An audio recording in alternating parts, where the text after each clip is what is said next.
Welcome welcome to వెలుగు paper analysis. ఇవాళ వెలుగు పేపర్ బ్యానర్ ఐటమ్ ఫుల్ గా తాగించిండ్రి. సో జనాభాకి తగ్గట్లుగా లిక్కర్ సేల్స్ పెంచాలి అని చెప్పి అబ్కారీ శాఖకి సర్కార్ టార్గెట్లు పెడుతోంది. సో దాని గురించిన వార్త చూద్దాం. కరోనా మళ్ళా మోపు అవుతుంది. విపరీతంగా కరోనా కేసులు పెరుగుతున్నాయండి. దేశవ్యాప్తంగా పెరుగుతున్నాయి, మనం చూస్తూనే ఉన్నాం. మన రాష్ట్రంలో కూడా రెండు వారాలుగా బాగా కేసులు పెరుగుతున్నాయి. దాని గురించిన వార్త. అండ్ టిఎస్పిఎస్సి లో ఒకే ఒకరు 3 నెలలుగా చైర్మన్ సభ్యుల పోస్టులు ఖాళీ. ఒకే ఒకరు ఉన్నారు. క్యాడర్ స్ట్రెంగ్త్ లో కూడా సగమే ఉన్నారు. మరి 50,000 పోస్టులకి నోటిఫికేషన్ ఇస్తామని చెప్పి కూడా అన్నారు. మరి ఒకే ఒక్కరితో ఎట్లా ఇస్తారో తెలియదు. దాని గురించి వార్త చూద్దాం. పల్లా మల్లన్న, వాణిదేవి, రామచందర్ ఇక ఫైనల్. సో గ్రాడ్యుయేట్ ఎమ్మెల్సీ ఎన్నికల కౌంటింగ్ ఇంకా కూడా కొనసాగుతూనే ఉంది. మనం చెప్పుకున్నాం జనరల్ ఎలక్షన్స్ కంటే డిఫరెంట్ గా ఉంటుంది. సో మోస్ట్ ప్రాబబ్లీ ఇవాళ మధ్యాహ్నానికో లేకపోతే ఇవాళ సాయంత్రానికో క్లారిటీ రావచ్చు. బట్ ఫైనల్ గా మాత్రం బరిలో నిలిచేది వీళ్లే.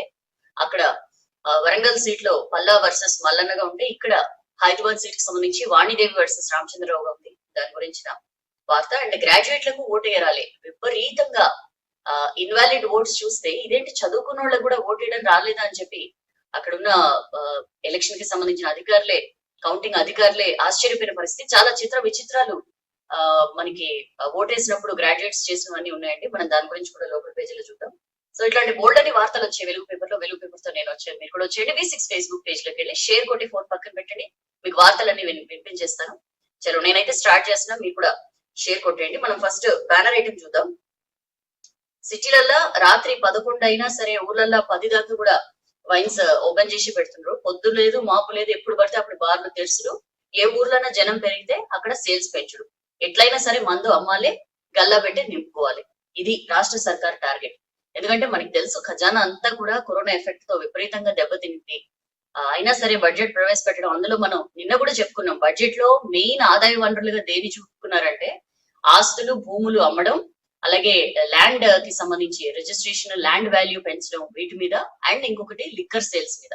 వీటి మీద ప్రధానమైన ఆదాయ వనరుగా పెట్టుకున్నారు. కాబట్టి దాని దిశగానే ప్రభుత్వం ఆలోచిస్తోంది. లాస్ట్ ఇయర్ మే నుంచి ఈ నెల 15 వరకు కూడా లిక్కర్ సేల్స్ ద్వారా వచ్చిన ఆమదని 25,000 కోట్లకు పైనే.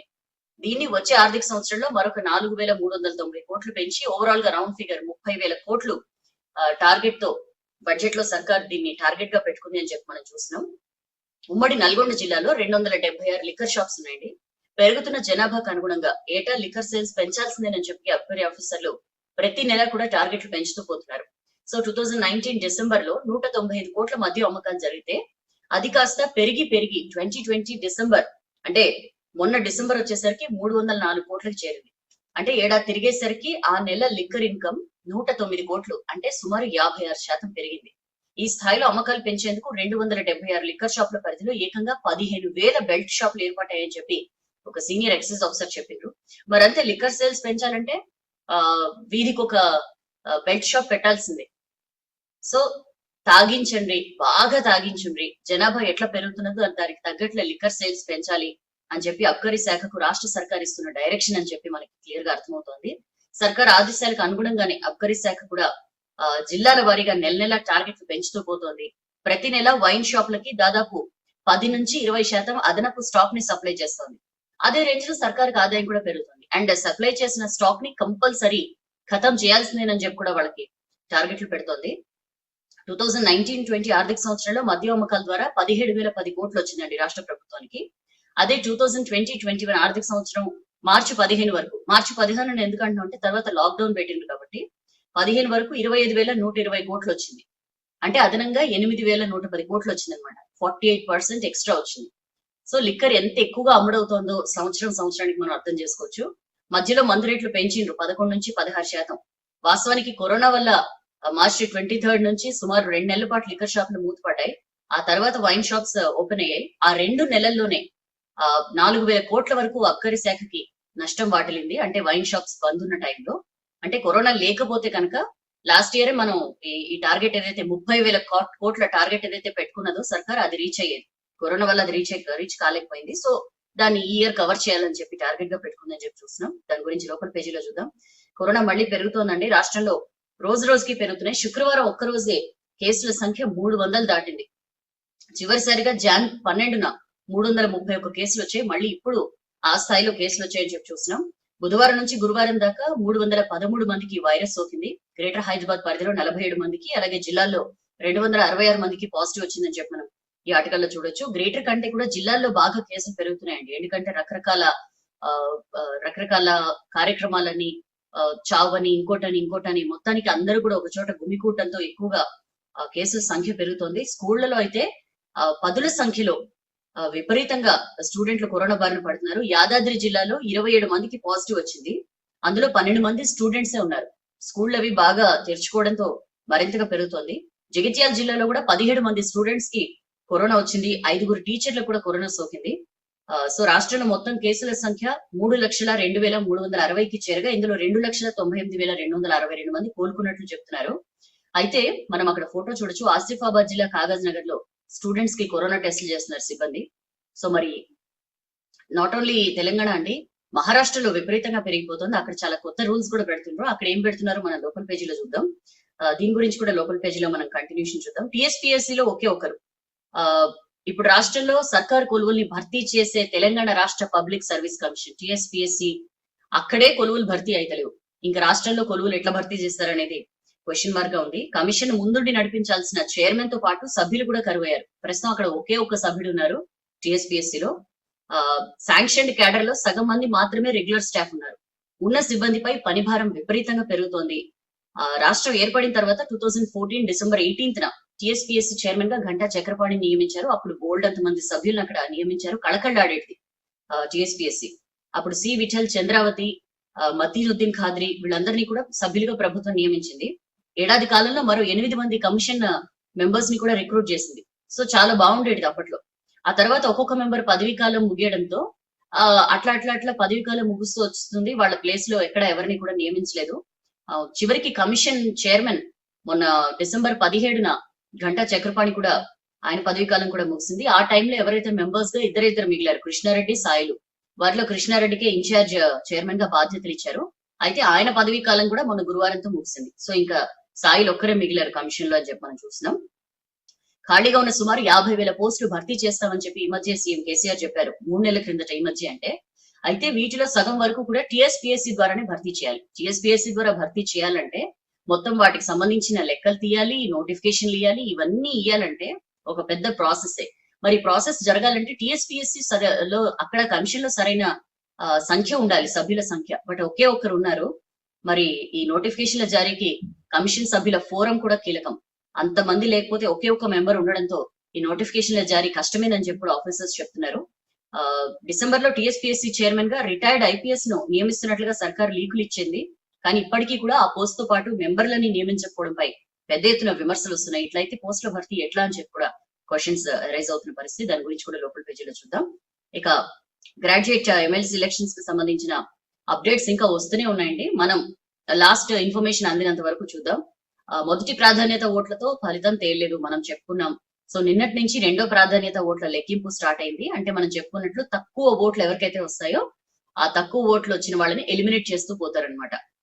ఎలిమినేట్ చేస్తూ ఆ తక్కువ ఓట్లు వచ్చిన వాళ్ళలో సెకండ్ ప్రయారిటీ ఓట్స్ ఎవరికి పడ్డాయో దాన్ని బట్టి సర్దుతూ ఉంటారనమాట. ఇట్లా ఎలిమినేషన్ ప్రాసెస్ స్టార్ట్ అవుతుంది.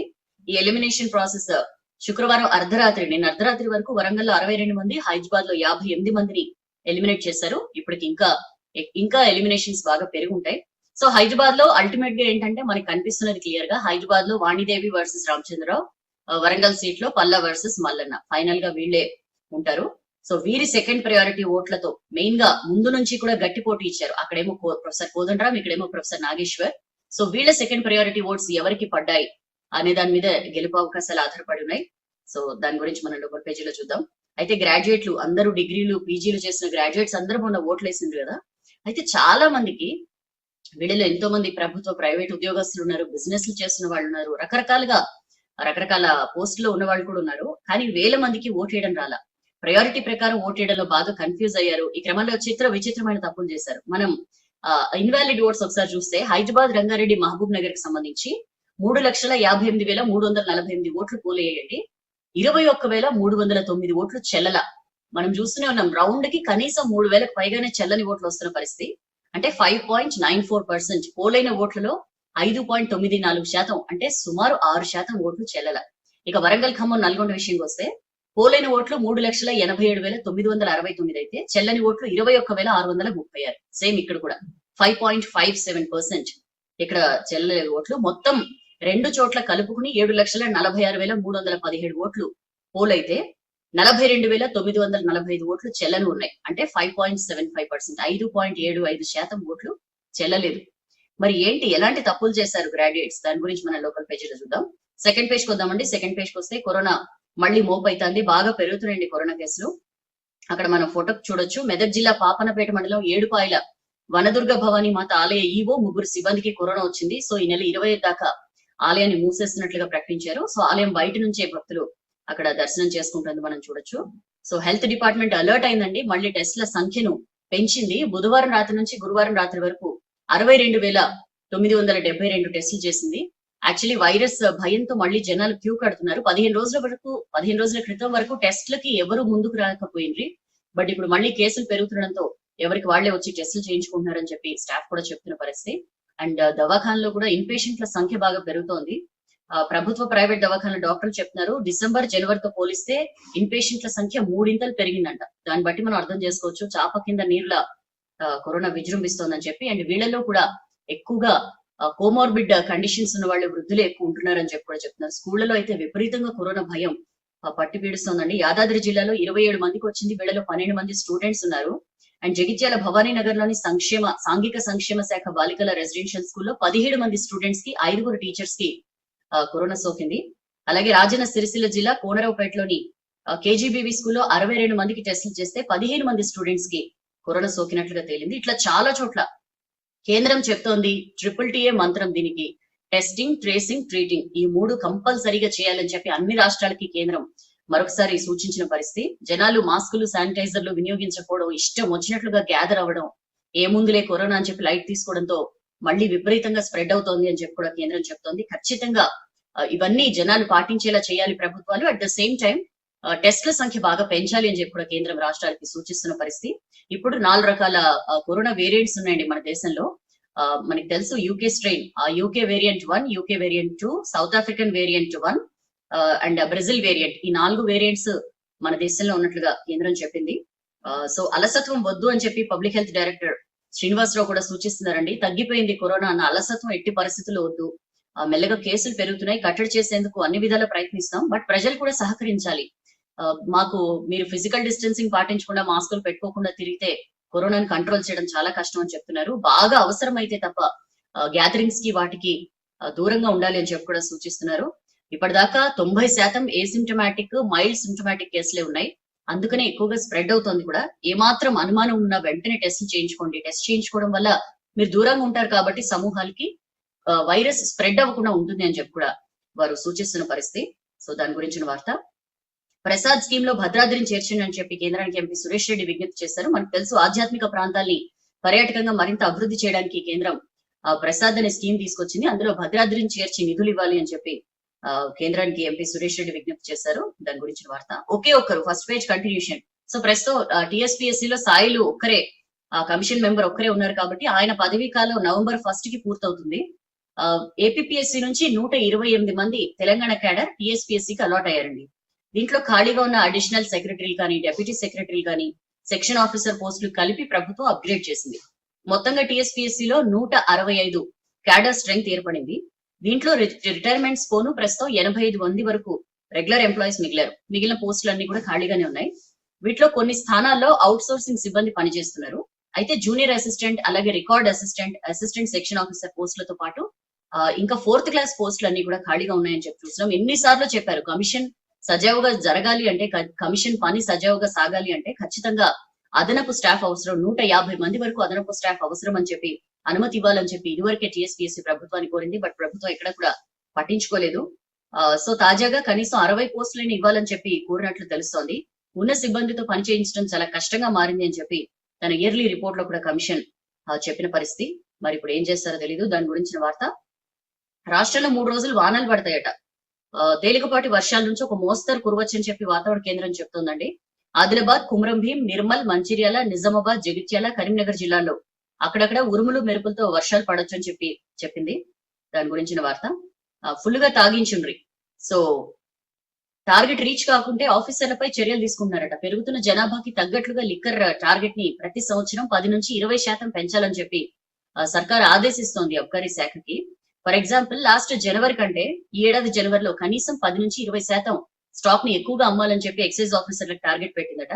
ఒకవేళ ఏదైనా పరిస్థితిలో టార్గెట్ రీచ్ కాకపోతే అక్కడి అధికారులు సిబ్బంది పనితీరు బాలేదని చెప్పి ఉన్నతాధికారులు వాళ్ళ మీద ముద్ర వేస్తున్న పరిస్థితి. వాళ్ళకి లిక్కర్ షాపులపై అజమాయిషీ లేదు, లేదంటే అక్కడ గుడుంబ నాటుసారా అమ్మకాలను అరికట్టలేకపోతున్నారని చెప్పి ఆరోపిస్తూ వాళ్ళ మీద చర్యలు కూడా తీసుకుంటున్నారు. టార్గెట్ రీచ్ అయిన వాళ్ళని మాత్రం చక్కగా ప్రమోషన్లు అవి ఇచ్చి ప్రోత్సహిస్తున్న పరిస్థితి అని చెప్పి చూస్తున్నాం. ఫర్ ఎగ్జాంపుల్ ఒకటి చూద్దాం. కరీంనగర్ లో ఒక వైన్స్ కి 2019 ఫిబ్రవరిలో 2200 లిక్కర్స్ కేసుల స్టాక్ ఇచ్చారు. కరెక్ట్ గా సమ్మక్క జాతర టైం కావడంతో మొత్తం స్టాక్ అంతా కూడా అమ్ముడిపోయింది. సో ఈ ఫిబ్రవరిలో పెంచారు. అప్పుడు 2200 ఇస్తే ఇప్పుడు 2640 కేసులు ఇచ్చారు. కంపల్సరీ తీసుకెళ్లాల్సిందేనని చెప్పి ఆఫీసర్లు చెప్పిన పరిస్థితి. ఆ తప్పనిసరి పరిస్థితుల్లో స్టాక్ తీసుకెళ్లాడు లిక్కర్ వ్యాపారి. తన లిక్కర్ షాప్ తో పాటు తన ఏరియాలో విపరీతంగా బెల్ట్ షాప్లు అవి పెట్టి కింద మీద పడి ఒక 1900 కేసుల వరకు అమ్మాడు. ఆఫీసర్లు ఏ నెలకు ఆ నెల టార్గెట్లు పెంచుతూ పోవడంతో వాటిని రీచ్ కావడానికి గల్లీ గల్లీకి బెల్ట్ షాపులు పెడుతున్నారు. ఇష్టం వచ్చినట్లు జనంతో తాగిస్తుండ్రు అని చెప్పి చూసినాం. దీన్ని డైలీ మానిటర్ చేస్తారండి. మన రాష్ట్రంలో అనేక ఇష్యూస్ కి సంబంధించి డైలీ మానిటరింగ్ లేకపోయినా లిక్కర్ సేల్స్ విషయంలో మాత్రం డైలీ మానిటరింగ్ కనిపిస్తోంది. మార్చి టార్గెట్ కు కరోనా వ్యాక్సినేషన్ ఎఫెక్ట్. యాక్చువల్లీ గతేడాది మార్చి నెల లిక్కర్ సేల్స్ పై కరోనా ఎఫెక్ట్ పడింది మనకి తెలుసు. ఇప్పుడు మాత్రం వ్యాక్సినేషన్ ఎఫెక్ట్ పడింది. అంటే వ్యాక్సిన్ తీసుకున్న తర్వాత ఒక 4 వారాలు లిక్కర్ తీసుకోకూడదు అని చెప్పి రకరకాల ప్రచారాలు ఉండడంతో చాలా మంది దూరంగా ఉంటున్నారు. సో మిగతా నెలలతో పోలిస్తే మార్చిలో సేల్స్ తక్కువగానే అవుతున్నాయని చెప్పి మనం ఈ ఆర్టికల్లో చూసినాం. 2216 వైన్ షాప్స్ ఉన్నాయి రాష్ట్రంలో. 1000కి పైగా బార్లు క్లబ్లు ఉన్నాయి. రోజుకి 60 కోట్ల నుంచి 70 కోట్ల వరకు వీటి ద్వారా ఇన్కమ్ వస్తుంది అబ్కారీ శాఖకి. ఇది చాలదన్నట్లు విపరీతంగా లిక్కర్ సేల్స్ పెంచుకోవడానికి మున్సిపాలిటీలో కొత్తగా 159 బార్లకు కూడా పర్మిషన్ ఇచ్చింది. సో వీటి అప్లికేషన్స్ అమ్మడం ద్వారానే సర్కార్కి విపరీతంగా డబ్బులు వచ్చాయి. 84.64 కోట్ల ఆదాయం వచ్చింది. ఇప్పటిదాకా మందుపై వచ్చిన ఆమదని మనం అక్కడ చూడొచ్చు. 2020 మేలో 2270 కోట్లు, జూన్ లో 2390 కోట్లు, జూలై 2504 కోట్లు, ఇట్లా పెరుగుతూ పోతోంది. మార్చి 15 వరకు మనం చూస్తే 880 కోట్లు. చెప్పాం కదా ఈ వ్యాక్సినేషన్ ఎఫెక్ట్ పడింది అని చెప్పి. సో మొత్తం 25,120 కోట్లు. దీన్ని వచ్చే ఆర్థిక సంవత్సరానికల్లా 30,000 కోట్లు పెంచుకోవాలని చెప్పి టార్గెట్ గా పెట్టుకుంది అని చెప్పి మనం ఈ ఆర్టికల్లో చూస్తున్నాం. దేశం గర్వపడేలా ఉందట రాష్ట్ర బడ్జెట్. మంత్రి తలసాని శ్రీనివాస్ యాదవ్ కితాబ్ ఇచ్చారు. నిన్న ఆయన మీడియాతో మాట్లాడారు. వ్యవసాయం అనుబంధ రంగాలకి ప్రభుత్వం బడ్జెట్ లో పెద్దపీట వేసింది. దేశంలో ఏ రాష్ట్రం కూడా ఇలాంటి బడ్జెట్ ఇవ్వదు అని చెప్పి ఆయన మాట్లాడారు. దొరల పాలన పోవాలి, ఖమ్మం సభ చరిత్ర సృష్టించాలని చెప్పి వైఎస్ షర్మిల అన్నారు. వచ్చే నెల ఖమ్మంలో ఏదైతే పబ్లిక్ మీటింగ్ జరగబోతోందో అది చరిత్ర సృష్టించేలా ఉండాలి. రాష్ట్రంలో దొరల కుటుంబ పాలన పోయి రాజన్న పాలన రావాలి. నేను షర్మిలమ్మ రాజ్యం కోసం రావట్లేదు, ఖచ్చితంగా రాజన్న రాజ్యం కోసమే వస్తున్నానని చెప్పి నిన్న ఉమ్మడి ఖమ్మం జిల్లాకు చెందిన 150 మంది నేతలతో సమావేశంలో షర్మిల ఈ కామెంట్స్ చేశారు. పువ్వాడ అజయ్ చేసిన కామెంట్స్ గురించి కూడా ఈ సమావేశంలో చర్చకు వచ్చినట్లు తెలిసింది. ఆ పువ్వాడ అజయ్ మంత్రిగా ఇవాళ ఉన్నారంటే అది జగన్ పెట్టిన భిక్ష అని చెప్పి నేతలు అన్నట్లు కూడా తెలుస్తోంది. నిన్న అజరుద్దీన్ కొడుకు Asaduddin and tennis star Sania Mirza చెల్లెలు ఆనం మిర్జా షర్మిలను కలిశారు మర్యాద పూర్వకంగా. దాని గురించి వార్త. ఇక నెక్స్ట్ పేజ్ కి వస్తే దళితులు బలహీన వర్గాలకు అండగా ఉంటాం, వారి గురించి ఆలోచించే పార్టీ బీజేపీ ఒక్కటే అని చెప్పి BJP state chief Bandi Sanjay అన్నారండి. వాళ్ళకి ఎప్పుడు ఏ ప్రాబ్లం వచ్చినా సరే అక్కడికి వస్తాము, ఖచ్చితంగా ఎంత దాకైనా వెళ్తాం వాళ్ళ హక్కుల కోసం, వాళ్ళ కోసం అని చెప్పి ఆయన కామెంట్ చేశారు. కులంతో సంబంధం లేదు బీజేపీకి, పేదరికం బలహీన వర్గాల సమస్యల పరిష్కారమే మా లక్ష్యం అని చెప్పి కూడా సంజయ్ నిన్న ఎస్సీ మోర్చా ఆధ్వర్యంలో దళిత మేధావులు సీనియర్ నేతలతో సమావేశమైన సందర్భంగా ఈ కామెంట్స్ చేశారు. BJP core committee member Vivek Venkataswamy, మాజీ మంత్రులు విజయరామారావు, రవీంద్ర నాయక్ సహా మరికొంతమంది హాజరయ్యారు. నేరేళ్లలో దళిత యువకుల్ని ఇసుక మాఫియా చిత్రహింసలు పెడితే వాళ్ళని తామే కాపాడాం, కొన్ని పార్టీలు కావాలనే తమపై బురద జల్లే ప్రయత్నం చేస్తున్నాయని చెప్పి కూడా సంజయ్ మాట్లాడారు. సీఎం అయినప్పటి నుంచి కూడా కేసీఆర్ దళితులని విపరీతంగా మోసం చేస్తూ వస్తున్నారు. దుబ్బాక జిహెచ్ఎంసీ ఎన్నికలే కాదు ఎమ్మెల్సీ ఎన్నికల్లో కూడా బడుగులు దళితులు బీజేపీ వైపే ఉన్నారని చెప్పి కూడా సంజయ్ మాట్లాడారు. సాగర్ ప్రచారానికి బీజేపీ రెడీ అయిందండి. అక్కడ నియోజకవర్గ స్థాయి నేతలు, టికెట్ ఆశిస్తున్న వాళ్ళందరూ కూడా ఇవాటి నుంచి అక్కడ పాదయాత్ర చేయబోతున్నారు. మేమంతా ఒక్కటే, ఎవరికి టికెట్ ఇచ్చినా సరే అందరూ యునైటెడ్ గా ఉండి ఖచ్చితంగా గెలిపించుకుంటామన్న సంకేతం ఇచ్చేలాగా వీళ్ళందరూ కూడా యాత్ర చేస్తున్నారు. పెద్దఊర, త్రిపురారం, తిరుమలగిరి సాగర్ మండలాల్లో గిరిజన తాండాల్లో తొలుత యాత్ర సాగుతుంది. ఇందులో సంజయ్ పాల్గొనట్లేదని చెప్పి పార్టీ చెప్పింది. సంజయ్ కి సెక్యూరిటీ ఇవ్వండి అని చెప్పి బీజేపీ నేతలు డీజీపీకి వినతి పత్రం ఇచ్చారండి. సూర్యాపేట జిల్లా కోదాడ దగ్గర ఆయన కాన్వాయ్ అడ్డుకుని దాడికి ప్రయత్నించిన వారిపై చర్యలు తీసుకోవాలని చెప్పి కూడా వాళ్ళు కోరారు. దాని గురించిన వార్త. అండ్ ప్రభుత్వ వ్యతిరేక ఓటు కూడా ఉంటది, అన్ని రోజులు ఒకే తీరుగా ఉండయని చెప్పి మంత్రి గంగుల కమలాకర్ అన్నారు. ఎంత అభివృద్ధి చేసినా సరే యాంటీ గవర్నమెంట్ ఓటు కూడా ఉంటుంది, అన్ని రోజులు ఒకే తీరుగా ఉండవని చెప్పి ఆయన మాట్లాడారు. ఎమ్మెల్సీ ఎన్నికల్లో ఫస్ట్ ప్రయారిటీ ఓట్లతో క్లియర్ మెజారిటీ రాలేదు. 8 ఏళ్లలో ఎంతో డెవలప్ చేసినాం, అయినా సరే యాంటీ ఓట్ కూడా ఉంటది కదా, అయినా సరే నెంబర్ 1 స్థానంలోనే ఉన్నామని చెప్పి ఆయన కామెంట్ చేశారు. వరంగల్ సిట్టింగ్ స్థానాన్ని నిలబెట్టుకోవడంతో పాటు హైదరాబాద్ సీట్ను కూడా ఖచ్చితంగా టీఆర్ఎస్ గెలుచుకుంటుంది అని చెప్పి ఆయన అన్నారు.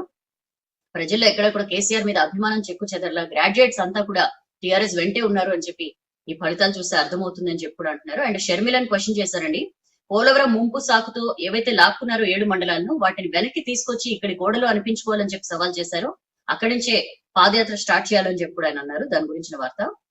దొంగ ఓటు వేసిన మున్సిపల్ చైర్పర్సన్, ఎంత దారుణం అంటే ఎమ్మెల్సీ ఎన్నికల్లో దొంగ ఓటు వేసిన మున్సిపల్ చైర్పర్సన్ తాటికొండ స్వప్నని వెంటనే పదవి నుంచి తొలగించాలని చెప్పి తాండూరు మున్సిపల్ ఆఫీస్ ముందు కాంగ్రెస్, సిపిఐ, టీజేఎస్ పార్టీల కౌన్సిలర్లు, నాయకులు ధర్నా చేశారండి. ఆమె ఓటేయడానికి వచ్చినప్పుడు ఆమె పేరుతో ఓటు లేదని చెప్పి అక్కడ వాళ్ళు చెప్పారు. అయితే మా తోటి కోడల పేరు కూడా తాటికొండ స్వప్నే అని చెప్పి ఆమె ఓటేసిన పరిస్థితి. సో ఈ దొంగ ఓటుకు సంబంధించి పూర్తి ఆధారాల్ని అధికారుల ద్వారా వీళ్ళు సేకరించారు.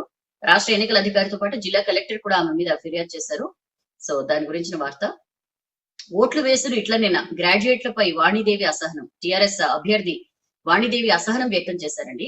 హైదరాబాద్, రంగారెడ్డి, మహబూబ్ నగర్ సెగ్మెంట్ లో వచ్చిన ఇన్వాలిడ్ ఓట్స్ పై ఆమె అసంతృప్తి వ్యక్తం చేశారు. 20,000కి పైగా ఇన్వాలిడ్ ఓట్స్ ఏంటి, చదువుకున్న వాళ్ళేనా, ఇదేనా మీరు నేర్చుకున్నది? మేము 30 సంవత్సరాలుగా టీచింగ్ ప్రొఫెషన్ లో ఉన్నాము, ఇదేనా మేము నేర్పిన విద్యా బుద్ధులు అని చెప్పి ఆశ్చర్యం వేస్తుంది. ఇట్లనైనా ఓట్లేసుడు, రైతులు కాదు కదా, లేకపోతే చదువుకున్న వాళ్ళు కాదు కదా, అందరు చదువుకున్న వాళ్లే, అందరూ డిగ్రీ పాస్ అయిన వాళ్ళే ఓట్లేసిండ్రు, ఇన్ని ఇన్వాలిడ్ ఓట్స్ అని చెప్పి ఆమె అసంతృప్తి వ్యక్తం చేశారు మీడియా దగ్గర.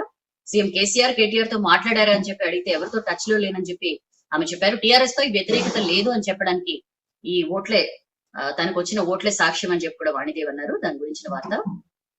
టీఆర్ఎస్ అధికార దుర్వినియోగానికి పాల్పడిందని చెప్పి బీజేపీ అభ్యర్థి రామచంద్రరావు అన్నారండి. అయితే రెండో ప్రాధాన్యత ఓట్లతో గెలుస్తాను అని చెప్పి ఆయన ధీమా వ్యక్తం చేశారు. నిన్న indoor stadium, Saroor Nagar indoor stadium దగ్గర కౌంటింగ్ సెంటర్ వద్ద మీడియాతో మాట్లాడారు. ప్రభుత్వంపై ఏదైతే వ్యతిరేకత ఉందో అది క్లియర్ గా రిఫ్లెక్ట్ అవుతుంది. ఆ రెండో ప్రాధాన్యత ఓట్లని ఖచ్చితంగా బీజేపీకే వేశారు. ఉద్యోగ సంఘాలతో చర్చలు జరపడం, పీఆర్సీ ఇస్తున్నట్లు లీకులు ఇవ్వడం, వీటన్నిటి వల్ల ఎంతో కొంత ప్రయోజనం పొందింది అధికార టీఆర్ఎస్. ఇది ఖచ్చితంగా కోడ్ ఉల్లంఘన కిందకే వస్తుందని చెప్పి రామచంద్రరావు మాట్లాడారు. దీని మీద ఫిర్యాదు చేస్తాం ఎలక్షన్ కమిషన్ అని చెప్పి కూడా అన్నారు. విపరీతంగా డబ్బులు పంచింది ఈ ఎమ్మెల్సీ ఎన్నికల్లో అని చెప్పి కూడా ఆయన కామెంట్ చేశారు. సో హైదరాబాద్ లో నువ్వా నేనా, ఇక ఫైనల్. యాక్చువల్లీ ఇప్పుడు ఏం చేస్తున్నంటే రెండో ప్రాధాన్యత ఓట్లు లెక్కిస్తున్నారు కదా, ఇది పూర్తయిన తర్వాత కూడా మనకి ఏదైతే మ్యాజిక్ ఫిగర్ అంటే మొత్తం వ్యాలిడ్ ఓట్స్ లలో సగానికి ఒక ఓట్ యాడ్ చేస్తారనమాట. ఆ మ్యాజిక్ ఫిగర్ ఎవరికైతే వస్తుందో అది వచ్చేంత వరకు కూడా ఎలిమినేషన్ జరుగుతుంటుందని చెప్పి చెప్పుకున్నాం కదా. అయితే ఒకవేళ ఎవరికి కూడా మ్యాజిక్ ఫిగర్ రాకపోతే ఏం చేయాలనే దానిపై ఎన్నికల అధికారులు కసరత్తులు చేస్తున్నారు. సో 2015 వీళ్ళు ఏంటంటే రూల్స్ అన్ని పరిశీలించిన తర్వాత లెక్కింపు మొత్తం పూర్తయ్యాక కూడా ఎవరికి మ్యాజిక్ ఫిగర్ రాకపోతే ఏ అభ్యర్థికి అయితే ఎక్కువ ఓట్లు వస్తాయో వాళ్ళనే విజేతగా ప్రకటించాలని చెప్పి ఎన్నికల రూల్స్ చెప్తున్నట్లు కూడా అధికారులు అన్నారు.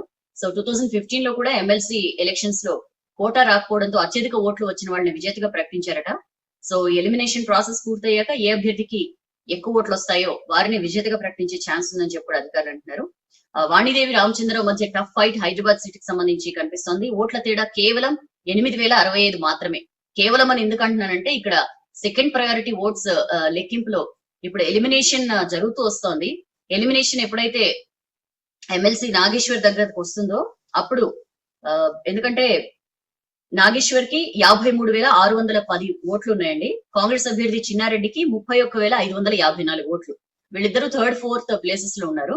వీళ్ళిద్దరు ఎలిమినేషన్ వచ్చినప్పుడు ఆ ఓట్లు వీళ్ళిద్దరివి కలిపి సుమారుగా 80,000 పైగా 84,000 ఓట్లకు పైగా ఉన్నాయి. ఈ ఓట్స్ లో సెకండ్ ప్రయారిటీ ఓట్స్ ఎవరికి పడ్డాయనేది చాలా ఇంట్రెస్టింగ్ గా ఉంది. ప్రొఫెసర్ నాగేశ్వర్ కి ఓట్ వేసిన వాళ్ళు సెకండ్ ప్రయారిటీ ఓట్ టీఆర్ఎస్ కి వేశారా, బీజేపీకి వేశారా, అలాగే చిన్నారెడ్డికి ఓట్ వేసిన వాళ్ళు సెకండ్ ప్రయారిటీ ఓట్ టీఆర్ఎస్ కి వేశారా, బీజేపీకి వేశారా అనే దాని మీద వీళ్ళ విజయావకాశాలు ఆధారపడి ఉన్నాయి. సో వీళ్ళ సెకండ్ ప్రయారిటీ ఓట్స్ ఎవరికి ఎక్కువగా పడితే ఖచ్చితంగా వాళ్లే విజేతగా ఉండే ఛాన్స్ ఉంది. సో ఎవరికి పడింది అనే దాని మీద చాలా ఇంట్రెస్టింగ్ చర్చలు నడుస్తున్నాయి. అయితే చిన్నారెడ్డి రెండో ప్రయారిటీ ఓట్లు బీజేపీకి పడే అవకాశం లేదు, నాగేశ్వర్ ఓట్లు మాత్రం చీలే ఛాన్స్ ఉంది అని చెప్పి కూడా రాజకీయ విశ్లేషకులు అంటున్నారు. చూద్దాం ఏం జరుగుతుందో. ఇక గ్రాడ్యుయేట్లకు ఓటేయరాలే. సో రకరకాల తప్పులు చేశారండి. విచిత్రమైన తప్పులు. మామూలుగా మీకు తెలుసు. ముందు నుంచి కూడా అభ్యర్థులు కూడా ప్రచారం చేసుకుంటూ వస్తున్నారు. వాళ్ళకి ఇచ్చిన నెంబర్ ఏదైతే ఉంటుందో దాని ఎదురుగా మీరు 1 వేయండి అని చెప్పి ప్రచారం చేస్తూ వస్తున్నారు. అయితే ఎలాంటి తప్పులు జరిగాయంటే ఈ 1, 2, 3 అనే నెంబర్స్ వేయాల్సిందిగా చెప్తే కొంతమంది సీరియల్ నెంబర్ కి బదులు టిక్కులు పెట్టిండ్రంట. కొంతమంది ఇంటూలు పెట్టారట. కొంతమంది ఏమో అభ్యర్థి ఫోటో చుట్టూ రౌండ్ గీశారట. ఇట్లా రకరకాలుగా వేశారు. ఇంకొంతమంది ఏకంగా పార్టీ గుర్తుల బొమ్మలు వేశారట. ఓటు వాళ్ళకి వేస్తున్నట్లుగా. ఇంకొందరేమో ఒకే నెంబర్ ని ఎక్కువ మందికి వేశారంట. అంటే 1 అనేదే ఒక 3 సార్లు 2 సార్లు అట్లా రిపీట్ చేశారట. ఎప్పుడు లేనట్లుగా హైదరాబాద్ స్థానానికి 93 మంది, వరంగల్ స్థానానికి 71 మంది అభ్యర్థులు కంటెస్ట్ చేశారు ఈసారి. అందుకనే పెద్ద న్యూస్ పేపర్ సైజ్ లో బ్యాలెట్ పేపర్ ఉంది. సో మామూలుగా హైదరాబాద్ స్థానంలో 4వ సీరియల్ నెంబర్ లో ఉన్న సురభి వాణిదేవి గడిలో కొంతమంది 1 వేయాల్సింది పోయి 4 వేశారట. సో ఇట్లా విచిత్రమైన తప్పులు చేశారు. ఏంటి డిగ్రీ ఆ పైన చదివిన వాళ్ళు కూడా ఇట్లాంటి సిల్లీ తప్పులు చేయడం ఏంటి అని చెప్పి కౌంటింగ్ అధికారులంతా కూడా ఆశ్చర్యపోతున్న పరిస్థితి. దాని గురించిన వార్త. ఇక నెక్స్ట్ పేజ్ కి వస్తే డస్ట్బిన్లు తీసేసిండ్రు, స్వచ్ఛ ఆటోలు వస్తలేవు, చెత్త ఎక్కడేయాలి, చెత్తతో నిండిపోయిన హైదరాబాద్ రోడ్లు. మన దగ్గర ఏంటంటే లేడీకి లేచిందే పరుగు అంటారు కదా, కొన్ని డెసిషన్స్ చూస్తే అవి గుర్తొస్తుంది. మన దగ్గర ఏంటంటే అసలు ఎట్టి పరిస్థితిలో డస్ట్బిన్ లెస్ సిటీ చేయాలి అని చెప్పి మన వాళ్ళకి సడన్ గా ఒక థాట్ వచ్చింది. సో ఒకవేళ మంచి ఆలోచనే వచ్చినప్పుడు ఏం చేయాలంటే డస్ట్బిన్ లెస్ సిటీగా చేయాలి అంటే దానికి ఏం జరగాలి అనే దాన్ని ఒక ప్రాపర్ ప్లాన్ ప్రకారం ఆలోచించి దాని ప్రకారంగా దాన్ని ఇంప్లిమెంట్ చేయాలి. కానీ డస్ట్బిన్ లెస్ సిటీ అని చెప్పి అని వెంటనే డస్ట్బిన్లు అన్ని తీసేయండి రోడ్ల మీద, ఎక్కడ చెత్త కుండీలు ఉండకూడదు అని చెప్పి ఆదేశాలు ఇచ్చేశారు. సో పాపం ఏం చేస్తారు, మొత్తం చెత్త కుండీలన్నీ తీసేశారు. ఏవైతే స్వచ్ఛ ఆటోలు ఏవైతే మన ఇంటికి వచ్చి కలెక్ట్ చేస్తాయో ఒక్కొక్కసారి 2-3 రోజులైనా రాకపోవడం అలాంటివి కూడా జరుగుతుంటాయి. అలాంటివి జరిగినప్పుడు ఇంట్లో చెత్తను ఏం చేస్తారంటే ఇంట్లో పెట్టుకోలేక తీసుకెళ్లి దగ్గర ఉన్న చెత్త కుండీలో పడేస్తుంటారు. జనరల్ గా జరిగేది. ఇప్పుడు చెత్త కుండీలు ఉండొద్దని చెప్పి వాటిని తీసేశారు కాబట్టి జనాలకి చెత్త ఎక్కడ వేయాలో తెలియక ఇష్టం వచ్చినట్లు రోడ్డు పక్కనే పడేస్తున్నారు. అది విచిత్రంగా రోడ్డు అంతా పాకి ఎగురుతుంది, గాలికి ఎగురుతుంది. ఇంకా జంతువులు కుక్కలు గాని ఏవో ఒకటి వాటిని పీక్కు తిని వదిలేస్తుంటాయి. అదంతా గాలికి ఎగిరిపోయి రోడ్లన్నీ దరిద్రంగా తయారవుతున్నాయి. పాపం ఎవరైతే ఊడ్చే కార్మికులు ఉంటారో వాళ్ళు రోడ్లు శుభ్రం చేయడంతో పాటు ఈ చెత్తను కూడా ఎత్తాల్సిన దారుణమైన పరిస్థితి ఉంది. మోరోవర్ వాళ్ళకి హ్యాండ్ గ్లోవ్స్ కానీ ఇట్లాంటి మినిమం ఫెసిలిటీస్ కూడా ఉండవు. పాపం వాళ్ళు చాలా ఇబ్బంది పడుతున్న సిచ్యుయేషన్. సిటీ జనాభాకు 10,000 స్వచ్ఛ ఆటోలు అవసరం. 1,20,00,000 పైగా జనాభా అండి. 10,000 స్వచ్ఛ ఆటోలు అవసరం అయితే మన దగ్గర ఎంత ఉన్నాయంటే కేవలం 2,500, అంటే 4వ వంతు ఉన్నాయి అంతే మన దగ్గర. వీటిలో కూడా కొన్ని మూలన పడ్డాయి. ఓనర్ కమ్ డ్రైవర్ స్కీమ్ కింద ఆటోలు ఇచ్చారు. సో చాలా మంది వాటిని వాళ్ళ సొంత పనులకు వాడుకుంటున్నారు. సో 2,500 ఉన్నా సరే 2,000 మాత్రమే ఆపరేషనల్ గా ఉన్నాయి. మరొక 650 స్వచ్ఛ ఆటోలు కొనుగోలు చేస్తామని చెప్పి కూడా నెలలు గడిచిపోయింది. ఇప్పటి వరకు ఆటోలు మాత్రం రాలా. సో దీనివల్ల ఏంటంటే చాలా ఇబ్బంది పడుతున్నారు సిటీ జనం అని చెప్పి చూస్తున్నాం. ఇండోర్, రాజ్కోట్, సూరత్, న్యూ ముంబై, న్యూ ఢిల్లీ లాంటి సిటీల్లో బహిరంగ ప్రదేశాల్లో డస్ట్బిన్స్ ఉండవు. సో అట్లనే మనకు కూడా డస్ట్బిన్ లెస్ సిటీ, చెత్తరహిత సిటీగా మార్చేందుకు జిహెచ్ఎంసీ అధికారులు హడావిడిగా డస్ట్బిన్లు అయితే తొలగించేశారు. బట్ దానికి జరగాల్సిన పని మాత్రం జరగలేదని చెప్పి చూస్తున్నాం.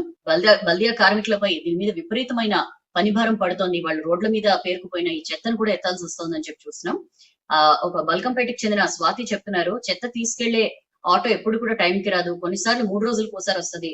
ఆటో వచ్చిన టైంలో ఆటో వద్దకు చెత్తను తీసుకొచ్చి ఇస్తేనే తీసుకెళ్తున్నారు. చెత్త డబ్బాల్ని బయట పెట్టినా కూడా తీసుకెళ్లడం లేదు.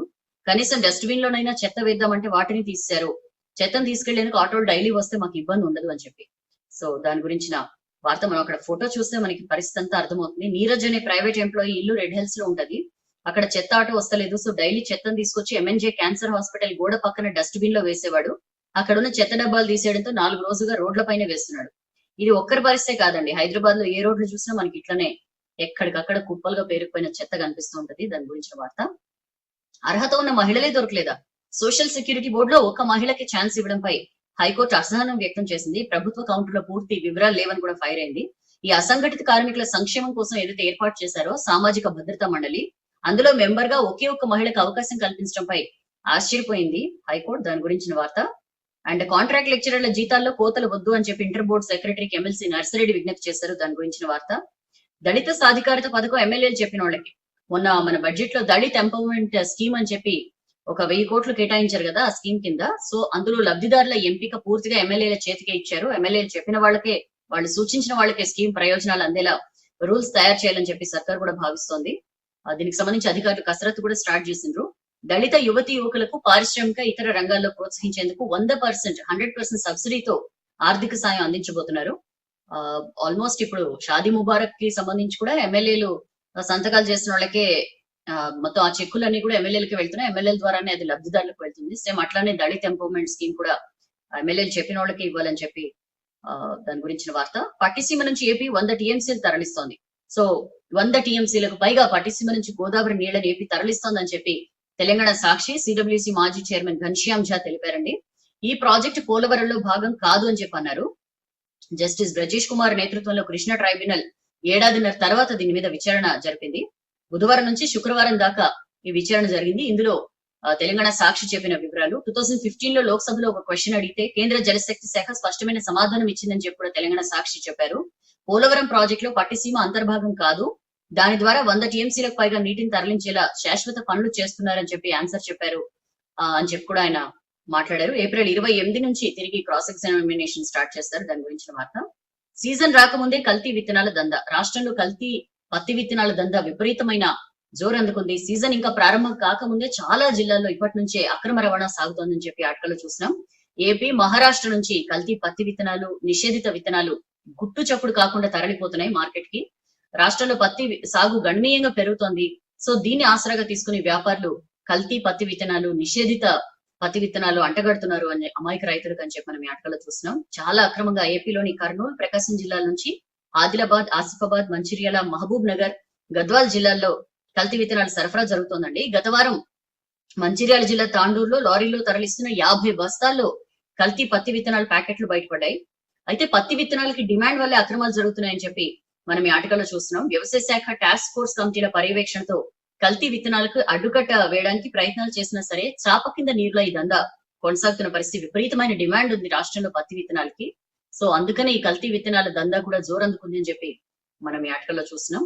బ్యాన్ ఉన్న విత్తనాన్ని కూడా అంటగడుతున్నారండి రైతులు. దాని గురించిన వార్త. మయన్మార్ లో లొల్లి, ఇడ్లీ దోశ రేట్లు పైకి.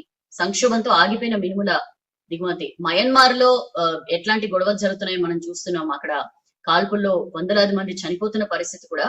అయితే ఆ రాజకీయ సంక్షోభం మన దగ్గర ఇడ్లీ, దోశ, వడ రేట్లు పెరగడానికి కారణమవుతుందని చెప్పి చూస్తున్నాం. అదేంటి ఎక్కడో మయన్మార్ లో లొల్లి జరుగుతుంటే ఇక్కడ రేట్లు పెరగడం ఏంటని చెప్పి ఆశ్చర్యపోవచ్చు మనం. అయితే మనం దిగుమతి చేసుకుంటున్న, మన దేశం దిగుమతి చేసుకుంటున్న మినుముల్లో 84% మయన్మార్ నుంచే వస్తాయట. సో మయన్మార్ లో ఉన్న పొలిటికల్ డిస్టర్బెన్స్ వల్ల మనం ఆ దిగుమతుల మీద దాని ఎఫెక్ట్ పడుతోంది. దాని వల్ల రేట్లపై ప్రభావం చూపిస్తోంది. ఆల్రెడీ ఢిల్లీ, ముంబై, లక్నో వంటి సిటీలో మినుముల రేట్లు బాగా పెరిగాయి. 20 రూపాయలు కేజీ మీద ఇదివరకు రేట్ కన్నా 20 రూపాయలు, కొన్ని చోట్ల 30 రూపాయలు కూడా పెరిగిన పరిస్థితి. అయితే 2021 ఆర్థిక సంవత్సరానికి గాను మయన్మార్ సహా వివిధ దేశాల నుంచి 4 లక్షల టన్నుల మినుములు దిగుమతి చేసుకునేందుకు కేంద్ర ప్రభుత్వం ఓకే చెప్పింది. అయితే ఇప్పటిదాకా 3.78 లక్షల టన్నులే వచ్చాయి. ఇప్పుడు అక్కడున్న పరిస్థితులు చూస్తుంటే మిగతా కోటా వచ్చే ఛాన్స్ లేదని చెప్పి కూడా, మయన్మార్ నుంచి వచ్చే ఛాన్స్ లేదని చెప్పి కూడా నిపుణులు చెప్తున్నారు. సో దీనివల్ల ఈజీగా కిలో మీద 5 నుంచి 10 రూపాయలు లేదా అంతకంటే ఎక్కువ కూడా పెరిగే ఛాన్స్ ఉందని చెప్పి కూడా చెప్తున్నారు. మరి మన దేశంలో పండుదంటే మన దేశంలో పండుతుంది, బట్ అది కూడా బాగా పడిపోయింది. 2017-18 లో 34 లక్షల టన్నుల దాకా మినుములు పండాయి. 2019-20 వచ్చేసరికి 20 లక్షల టన్నులకి పడిపోయిన పరిస్థితి. అంటే ఒకేడాదిలోనే దిగుబడి 14 లక్షల టన్నుల దాకా పడిపోయింది. అండ్ చాలా మంది మయన్మార్ లో కూడా చాలా మంది రైతులు మినుముల నుంచి పెసర పంట వైపు మళ్ళుతున్నారు. అండ్ దీంతో పాటు మన దగ్గర వర్షాల వల్ల కూడా కాస్త పంట దెబ్బతిన పరిస్థితి. సో ఇప్పటికే ఫిబ్రవరి 15 నుంచి మార్చి 15 వరకు ధరలు బాగా ఎక్కువయ్యాయి. ఢిల్లీ, లక్నో, ముంబై లాంటి సిటీల్లో మినుముల రేట్లు ఇప్పుడు మన దగ్గర కూడా బాగా పెరుగుతాయని చెప్పి చూస్తున్నాం. సో మన దగ్గర తొందరలోనే ఇడ్లీ, దోశ రేట్లు పెరిగే అవకాశం కనిపిస్తోంది. దాని గురించిన వార్త. ఇక నెక్స్ట్ పేజ్ వస్తే బడ్జెట్ లో నిధుల కేటాయింపు, ఎమర్జెన్సీ పంపింగ్ ఆగేనా. సో కృష్ణా వాటర్ ప్రాజెక్ట్ కు ప్రభుత్వం నిధులు. సమ్మర్ వచ్చిందంటే మన దగ్గర పెద్ద ప్రాబ్లం ఏంటంటే, అదేంటో వర్షాకాలంలో కొంచెం పెద్ద వర్షం వస్తే ఎక్కడికక్కడ నీళ్లు నిండిపోతాయి మన సిటీలో. మనం మొన్న ఎంత ఆగమయ్యామో మనకు గుర్తూనే ఉంటుంది. బట్ సమ్మర్ వచ్చిందంటే మాత్రం సిటీలో విపరీతమైన వాటర్ క్రైసిస్ మనం ఫేస్ చేస్తూ ఉంటాం. అయితే ఇప్పుడు అలాంటి ఇబ్బంది లేకుండా టెంపరరీ పంపింగ్ ద్వారా సరఫరా చేయాల్సి ఉంటుంది. సో ఇందుకు వాటర్ బోర్డు ఎప్పుడు కూడా కోట్ల రూపాయలు ఖర్చు చేస్తుంది. అలా చేయకపోతే కృష్ణా వాటర్ అంతా కూడా బంద్ అయిపోతాయి. సో కృష్ణా ప్యాకేజ్ లో భాగంగా ఎప్పుడో నిర్మించాల్సిన సుంకిశాల పంపింగ్ ప్రాజెక్ట్ లో భాగంగా టవర్ల నిర్మాణానికి ఇప్పటికీ ఈ బడ్జెట్ కి మోక్షం కలిగింది అని చెప్పి చూస్తున్నాం. ఇప్పుడు బడ్జెట్ లో 725 కోట్లు కేటాయించింది ఈ ప్రాజెక్ట్ కోసం. సో వెంటనే పనులు మొదలు పెడతారా, లేకపోతే ఈసారి కూడా తాత్కాలిక పంపింగ్ తోనే నెట్టుకొస్తారా అన్న చర్చ నడుస్తోంది. ప్రభుత్వం కేటాయింపులతోనే సరిపెడితే సమ్మర్ లో కూడా తాత్కాలిక ఎమర్జెన్సీ పంపింగ్ ద్వారానే నీటి సరఫరా చేయాల్సి ఉంటుంది. కేటాయింపులు చూపించారు, బట్ వాటిని రిలీజ్ చేస్తే మాత్రం చకచక పనులు ముందుకు కదలొచ్చు అని చెప్పి చూస్తున్నాం. గ్రేటర్ సిటీకి తాగునీరు అందించే వాటర్ బోర్డు ఒకప్పుడు ఉస్మాన్ సాగర్, హిమాయత్ సాగర్ జంట జలాశయాల నుంచి సరఫరా చేసేది. జనాభా క్రమంగా పెరుగుతూ పోయింది. సో వాటర్ డిమాండ్ తో పాటు కృష్ణా గోదావరి నదుల నుంచి నీటిని నగరానికి తీసుకొస్తోంది. ఏటా కూడా సమ్మర్ లో సాగర్ లో నీటి మట్టం తగ్గుతుండగా నీటి సిటీకి సరఫరా ఆపకుండా భారీ మోటార్లతో నీటిని ఎత్తిపోసేందుకు కోట్లు ఖర్చు చేస్తోంది. ప్రతి ఏటా కూడా సుమారు 3.5 కోట్లతో నీటిని తరలిస్తోంది. సో నిర్వహణ భారం కూడా బాగా పెరుగుతోంది. తాత్కాలికంగా చేపట్టే పంపింగ్ కు శాశ్వతంగా చెక్ పెట్టేందుకు డ్యాం పక్కనే భారీ పంపింగ్ ప్రాజెక్ట్ నిర్మాణానికి ప్రపోజల్ రెడీ చేసింది వాటర్ బోర్డు. నిధులు లేకపోవడంతో ఇది అమల్లోకి రాలా. మరి ఇప్పుడు 725 కోట్లు బడ్జెట్ లో కేటాయించారు. వెంటనే ఇవి కనుక మంజూరైతే కృష్ణా వాటర్ సప్లై వెంటనే తరలించే అవకాశం ఉంది అని చెప్పి మనం ఈ ఆర్టికల్ లో చూస్తున్నాం. దాని గురించిన వార్త. అండ్ పూల అందాలు, మనం మంచి ఫోటో చూడొచ్చు. వెలుగు ఫోటోగ్రాఫర్ క్లిక్ అనిపించారు. ట్యాంక్ బండ్ ఏరియాకు వెళ్తే పచ్చని పూల అందాలు ఆకట్టుకుంటున్నాయి. నెక్లెస్ రోడ్ నుంచి సెక్రటేరియట్ వరకు డివైడర్ మధ్యలో ఉన్న చెట్లకు ఆకులు రాలిపోగా కొమ్మలకు పూలు ఉండి భలే ఆకర్షిస్తున్న పరిస్థితి. ఒక పక్క ఎండ మండిపోతుంటే మధ్యలో అట్లా డివైడర్ పైన ఆ చెట్లు, ఆ ఎల్లో కలర్ ఫ్లవర్స్ ఒక్కసారి చూడంగానే భలే అందంగా ఆకట్టుకుంటున్న పరిస్థితి. RRR ప్రపోజల్ తో పాత వెంచర్లు కొంటున్నారు. శివారు జిల్లాలో లేఅవుట్లు, ప్లాట్లకు విపరీతమైన గిరాకీ అండి. మనకు తెలుసు, రీజనల్ రింగ్ రోడ్ ప్రపోజల్ తో సిటీ శివారు జిల్లాలో రియల్ బిజినెస్ కి విపరీతమైన డిమాండ్ పెరిగింది అని చెప్పి మనం ఈ ఆర్టికల్ లో చూస్తున్నాం. సింగిల్ ప్లాట్ తో పాటు ఎకరాల విస్తీర్ణంలో ఏవైతే పాత వెంచర్లు ఉండిపోయాయో అవన్నీ కూడా ఇప్పుడు అమ్ముడైపోతున్నాయి. ఈ RRR పై కేంద్రం ప్రపోజల్ తోనే రియల్ మార్కెట్ లో ఇంత బూస్టింగ్ వస్తుంటే ఇంకా పనులు మొదలైతే ఓపెన్ ప్లాట్లు, అలాగే ఈ రెసిడెన్షియల్ ప్రాజెక్టుల నిర్మాణాలు, అమ్మకాలు, కొనుగోలు ఇవన్నీ మరింత జోరందుకుంటాయని చెప్పి ఈ ఆర్టికల్ లో చూస్తున్నాం. మన ORR కి 40 నుంచి 50 కిలోమీటర్ల దూరంలోనే రీజనల్ రింగ్ రోడ్ అలైన్మెంట్ ఉండటంతో ఆయా ప్రాంతాలకి 3 కిలోమీటర్ల పరిధిలో విపరీతంగా అమ్మకాలు జరుగుతున్నాయని చెప్పి చూస్తున్నాం. ORR కి 10 కిలోమీటర్ల లోపు కోట్లు పోసి భూములు కొని డెవలప్ చేయడం ఎందుకు అని చెప్పి వీళ్ళు ఏం చేస్తున్నారంటే పాత ప్రాజెక్ట్స్ ఏవైతే ఉన్నారో పాత వెంచర్స్ పై ఇన్వెస్టర్లు, రియల్ వ్యాపారులు ఇంట్రెస్ట్ పెట్టారు. విస్తరణలో 5-6 ఏళ్ల క్రితమే RRR పేరిట బడా కంపెనీలు రియల్ బిజినెస్ లు మొదలు పెట్టాయి. అది తాత్కాలికంగా ఆగిపోవడంతో క్రయ విక్రయాలపై ఎఫెక్ట్ పడింది. ఇప్పుడు అవన్నీ కూడా ఊపందుకుంటున్నాయని చెప్పి మనం ఈ ఆర్టికల్ లో చూస్తున్నాం. పాత ప్లాట్లను కొనేందుకు ఇంట్రెస్ట్ చూపిస్తున్నారని real estate company manager Sandeep చెప్తున్నారు. సో సోషల్ ఇన్ఫ్రా ఉంటే చాలు అని చెప్పి ఎక్కువ మంది ప్రిఫర్ చేస్తున్నారని మార్కెటింగ్ హెడ్ అనిల్ రెడ్డి అంటున్నారు. రోడ్లు, స్కూళ్లు, హాస్పిటల్స్ వంటి సోషల్ ఇన్ఫ్రా ఉంటే సిటీకి దూరంగా ఉండడానికైనా సరే జనాలు వెనకాడటం లేదు, ప్లాట్లు కొంటున్నారు అని చెప్పి చెప్తున్న పరిస్థితి. దాని గురించిన వార్త. ఇక నెక్స్ట్ పేజ్ కి వస్తే పెట్రోల్ లీటర్ 160. ఇదేంటి ఇంకా 100 కూడా కాలేదు కదా, కొన్ని చోట్ల అయింది బట్ మన దగ్గర కాలేదు కదా, 160 అంటారు ఏంటి అని చెప్పి అనుకుంటున్నారా? ఇది ఆక్టేన్ 100 అనే పెట్రోల్ అండి. ఇది ఆక్టేన్ 100 అంటే ఏంటంటే పెట్రోల్ లో యాక్చువల్లీ రకరకాల క్వాలిటీలు ఉంటాయట. క్వాలిటీని బట్టి దానికి పేర్లు ఉంటాయి. ఆక్టేన్ 91, 92, 95, 97, 99, 100 ఇట్లాంటి రకాలు ఉంటాయి క్వాలిటీ పరంగా. సాధారణంగా అన్ని వెహికల్స్ లో మనం రెగ్యులర్ గా వాడేది ఆక్టేన్ 91 రకమట. ఇది అన్ని పెట్రోల్ బంకుల్లో దొరుకుతుంది. Power petrol octane 92 only Indian oil filling stations లో, ఆక్టేన్ 95 అనేది హిందుస్థాన్ పెట్రోలియం ఫిల్లింగ్ స్టేషన్స్ లో ఉంటుంది. భారత్ పెట్రోలియం బంకులో అయితే ఆక్టేన్ 97 పవర్ పెట్రోల్ ఉంటుంది. 3 ఏళ్ల క్రితమే HP సంస్థ ఆక్టేన్ 99 అందుబాటులోకి తెచ్చింది. వీటి క్వాలిటీని బట్టి రేట్లు ఉంటాయట. వీటన్నింటికన్నా మరింత క్వాలిటీ అయిన పెట్రోల్ ఏంటంటే ఆక్టేన్ 100. 2 నెలల క్రితం వరకు మన దగ్గర దీనికి సంబంధించి బంక్స్ ఏం లేవు. అయితే ఇండియన్ ఆయిల్ కార్పొరేషన్ సిటీలో జూబ్లీ హిల్స్ అండ్ హైటెక్ సిటీలో ఉన్న పెట్రోల్ బంకుల్లో ఆక్టేన్ 100 ని అందుబాటులోకి తీసుకొచ్చింది. సౌత్ ఇండియాలోనే ఈ క్వాలిటీ పెట్రోల్ ని ముందుగా మన దగ్గరే స్టార్ట్ చేయడం విశేషం అని చెప్పి చూస్తున్నాం. మరేంటి ఆక్టేన్ 100 ఎవరు వాడతారు అంటే బాగా luxury vehicles, high and vehicles ఉంటాయి కదా, ఆ హై అండ్ వెహికల్స్ లో జనరల్ గా ఈ ఆక్టేన్ 100 ని ప్రిఫర్ చేస్తుంటారు. ఎందుకంటే ఇది మొత్తం వేస్ట్ అనేది లేకుండా మొత్తం అంతా కూడా యూజ్ చేయొచ్చట. దీనికి స్పెషల్ క్వాలిటీ ఏంటంటే ఇది 100% బర్న్ అవుతుంది అండ్ పొల్యూషన్ కూడా పెద్దగా ఉండదట దీనివల్ల. సో ఆక్టేన్ 100 ని ఎక్కువగా స్పోర్ట్స్ బైక్స్ కానీ, లగ్జరీ కార్స్ కానీ, హై అండ్ వెహికల్స్ లో ఎక్కువగా వాడతారు అని చెప్పి ఈ ఆర్టికల్ లో చూస్తున్నాం. ఇది వరకు విదేశాల్లో మాత్రమే ఈ పెట్రోల్ వాడేవారు. ఇప్పటికీ దేశంలో కేవలం 31 సిటీస్ లోనే ఉంది, అది కూడా 79 బంకుల్లో మాత్రమే. సో మన దగ్గర కూడా విపరీతమైన డిమాండ్ పెరుగుతోంది. అది పెట్రోల్ ధర లీటర్ 160 అయినా సరే ఏమాత్రం వెనుకాడకుండా వీళ్ళు కొంటున్నారు అని చెప్పి మనం ఈ ఆర్టికల్ లో చూస్తున్నాం. దాని గురించిన వార్త. అండ్ డ్రగ్స్ తయారీ కోసం గసగసాలు సాగు చేస్తున్నారండి. ముంబై, బెంగళూరుకి గ్యాంగ్ ట్రాన్స్పోర్ట్ చేస్తోంది. దీన్ని రాచకొండ పోలీసులు ఒకరిని అరెస్ట్ చేశారు. 390 కిలోల కాయలు స్వాధీనం చేసుకున్నారు. దాని గురించిన వార్త. ఇక నెక్స్ట్ పేజ్ కి వస్తే కామ్రేడ్లకు కలిసి రాలే, సిపిఎం నుంచి లెఫ్ట్ పార్టీల అభ్యర్థికి గ్రాడ్యుయేట్ల ఓట్లు ట్రాన్స్ఫర్ కాలేదు. నల్గొండ వరంగల్ సీట్ కి సంబంధించి అని చెప్పి చూస్తున్నాం. ఫస్ట్ ప్రయారిటీలో పోలైన ఓట్లు కేవలం 0.26% మాత్రమే. ప్రతి 400 ఓట్లలో ఒకటి మాత్రమే జయసారథి రెడ్డికి పడింది అని చెప్పి ఈ ఆర్టికల్లో చూడొచ్చు. తీసుకున్నడే తిరిగి ఇయట్లే. తెలంగాణలో అతిపెద్ద పరిశ్రమ సింగరేణి 6 జిల్లాల్లో విస్తరించింది. ఏటా కూడా యాజమాన్యం కోట్లు చెల్లిస్తోంది. నయా పైసా కూడా కేంద్ర రాష్ట్ర ప్రభుత్వాలు తిరిగి ఇయట్లేదని చెప్పి ఆర్టికల్లో చూసినాం. సింగరేణి ప్రజాభిప్రాయ సేకరణ అడ్డుకున్నారండి భూ నిర్వాసితులు. వాళ్ళకి శాశ్వత పరిష్కారం చూపాలని చెప్పి డిమాండ్ చేశారు. దాని గురించిన వార్త. ఇక నెక్స్ట్ పేజ్ కి వస్తే బ్యారేజ్ కు బదులుగా లిఫ్ట్లు, ప్రాణహితకు పాత్ర, 5 నియోజకవర్గాల్లో కొత్తగా ఎత్తిపోతలకు ప్లాన్. మొన్న ప్రవేశపెట్టిన బడ్జెట్ లో రాష్ట్ర ప్రభుత్వం ప్రాణహిత ప్రాజెక్ట్ కి పాతరేసింది అని చెప్పి మనం చూస్తున్నాం. ప్రాజెక్టుల రీడిజైనింగ్ లో భాగంగా ఫస్ట్ ప్రాణహిత చేవెళ్ల ప్రాజెక్ట్ ను రద్దు చేశారు. కాళేశ్వరం ప్రాజెక్ట్ కట్టారు. ఉమ్మడి ఆదిలాబాద్ జిల్లా సాగునీటి అవసరాల కోసం ఆ ప్లేస్ లో వారదా బ్యారేజ్ నిర్మించాలని చెప్పి ఇంతకాలం చెప్తూ వచ్చారు. బట్ ఇప్పుడు మంచిర్యాల, ఆసిఫాబాద్ జిల్లాలోని 5 నియోజకవర్గాలకు లిఫ్ట్ల ద్వారా సాగునీరు ఇస్తామని చెప్పి కొత్త ప్లాన్ తెచ్చారు. సో ప్రాణహితకు పాత్ర వేశారని చెప్పి ఆర్టికల్లో చూస్తున్నాం. దాని గురించిన వార్త. కళ్యాణ మండపంగా ఖమ్మం పాత బస్టాండ్. సో 27న కొత్త బస్టాండ్ ప్రారంభిస్తామని చెప్పి మంత్రి పువ్వాడ అజయ్ చెప్పారు. అండ్ ఈసారి మిథిలా నగరిలో రామ కళ్యాణం లేనట్లే అండి. లాస్ట్ ఇయర్ జరగలేదు, ఈసారి కూడా జరగదు. కరోనా కేసులు పెరుగుతున్నాయి కాబట్టి డెసిషన్ తీసుకున్నట్లుగా అజయ్ చెప్పారు. సో లాస్ట్ ఇయర్ లాగానే ఆలయంలో ఆంతరంగికంగా నిర్వహించాలి కళ్యాణం అని చెప్పి నిర్ణయించినట్లు చెప్పారు. దాని గురించిన వార్త. ఇక నెక్స్ట్ పేజ్ కి వస్తే open page. BJP OBC Morcha జాతీయ అధ్యక్షులు కె లక్ష్మణ్ రాశారు గాలి లెక్కల బడ్జెట్ అని చెప్పి. ఎక్కడా కూడా ఆదాయానికి ఖర్చుకి పొంతనే లేదు, మొత్తం గాల్లో లెక్కలు కట్టారు బడ్జెట్ లో అని చెప్పి ఆర్టికల్ ఆయన ప్రస్తావించారు. అండ్ పొలిటికల్ అనలిస్ట్ వెంకట్ పర్సా రాసిన ఆర్టికల్ మనం చూడొచ్చు. నందిగ్రామ్ ఘటనతో మమతకు లాభమా నష్టమా? మమత ఇప్పుడు దెబ్బతిన్న పులిలాగా రంగంలో ఉన్నారు. మెయిన్ గా ఆమె వీల్ చైర్ లో వెళ్లి ప్రచారం చేస్తున్నారు. ఖచ్చితంగా ఇది ఒక టర్నింగ్ పాయింట్ అవుతుంది. ఆమె మీద సానుభూతి వెల్లువల వస్తుంది. ఇది ఖచ్చితంగా ప్రత్యర్థులకు ఇబ్బంది అని చెప్పి ఆయన ఆర్టికల్లో ప్రస్తావించారు. ఒక రకంగా ఈ ఎన్నికలు 1978 నాటి చిక్మగళూరు లోక్సభ ఎన్నికను గుర్తు చేస్తోంది. అప్పుడు ఇందిరాగాంధీని ఆపేందుకు జనతా పార్టీ ఎంతో ప్రయత్నించి ఫెయిల్ అయింది అని చెప్పి ఆయన ఈ ఆర్టికల్లో రాశారు. దాని గురించిన వార్త.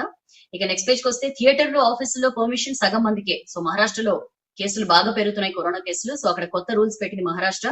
థియేటర్లు, సినిమా థియేటర్లు అలాగే ఆఫీసుల్లో సగం మందికే పర్మిషన్ ఇవ్వాలని చెప్పి రూల్స్ పెట్టింది. అలాగే రిలీజియస్, పొలిటికల్, సోషల్ గ్యాదరింగ్స్ వద్దు అని చెప్పింది. ఈ నెల 31 దాకా వీటన్నిటిని అమలు చేయడంలో చాలా స్ట్రిక్ట్ గా ఉంటామని చెప్పింది. పంజాబ్ లో ఈ నెలంతా స్కూళ్లు మూసివేయాలని డెసిషన్ తీసుకున్నారండి. 11 జిల్లాల్లో అక్కడ కఠిన ఆంక్షలు పెట్టారు. ఒక్కరోజే దేశంలో ఒక్కరోజే 39,726 కేసులు వచ్చాయి. సో బాగా పెరిగాయి. ఈ 39,000 కేసుల్లో 25,000కు పైగా కేసులు ఓన్లీ మహారాష్ట్ర నుంచి వచ్చాయి. 8 రాష్ట్రాలు బాగా పెరుగుతున్నాయి. So that is a worrying factor. దాని గురించిన వార్త.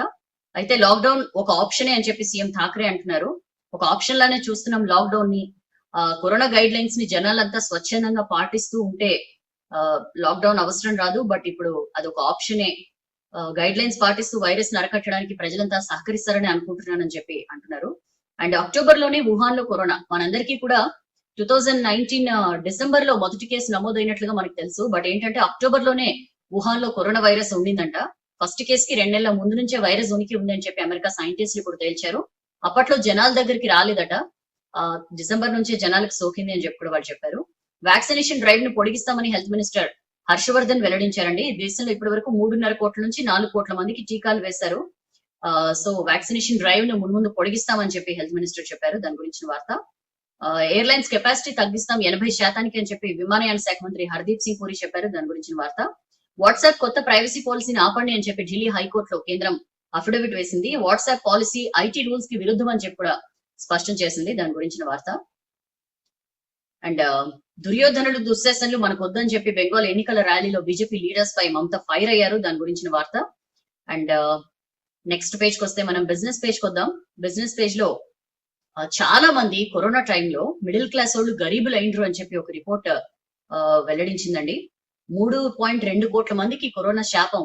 ఏంటంటే కరోనాతో మిడిల్ క్లాస్ బతుకులంతా కూడా ఆగమయ్యాయి. మిడిల్ క్లాస్ వాళ్ళు పేదలుగా మారిపోయారు. 3.2 కోట్ల మంది పేదరికంలోకి వచ్చేసారు అని చెప్పి తాజా స్టడీలో వెల్లడైన వార్త. దాని గురించిన ఇంట్రెస్టింగ్ ఆర్టికల్ ఉంది. అండ్ స్టేట్ బ్యాంక్ డిజిటల్ దూకుడండి 67% పెరిగాయని చెప్పి ఎస్బీఐ చెప్తోంది.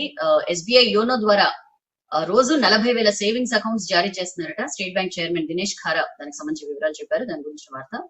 అండ్ మార్కెట్లు మళ్ళీ లాభాల్లోకి వెళ్ళాయి. $99 బిలియన్ ఆన్లైన్ బిజినెస్. సో మన దేశంలో ఆన్లైన్ వ్యాపారం 2024 నాటికి $99 బిలియన్ చేరుతుందని చెప్పి ఒక రిపోర్ట్ చెప్పింది. దాని గురించిన వార్త ప్రతి ఏటా కూడా పెరుగుతోంది. ఇది మరింత పెరుగుతుందని చెప్పి కూడా ఈ రిపోర్ట్ చెప్పింది. సో ఇవ్వండి ఇవాళ వెలుగు పేపర్ లో వచ్చిన వార్తలు, విశేషాలు. మీకు ఈ ప్రయత్నం నచ్చితే లైక్ చేయండి, బాగా నచ్చితే షేర్ చేయండి. బట్ రోజు వెయిట్ చేయండి, మార్నింగ్ 8 కల్లా వచ్చేస్తాను వెలుగు పేపర్ ని మీకు వినిపించడానికి. Thank you so much for your participation. Have nice day. రేపు కలుద్దాం 8 కి. This is Soujanya signing of.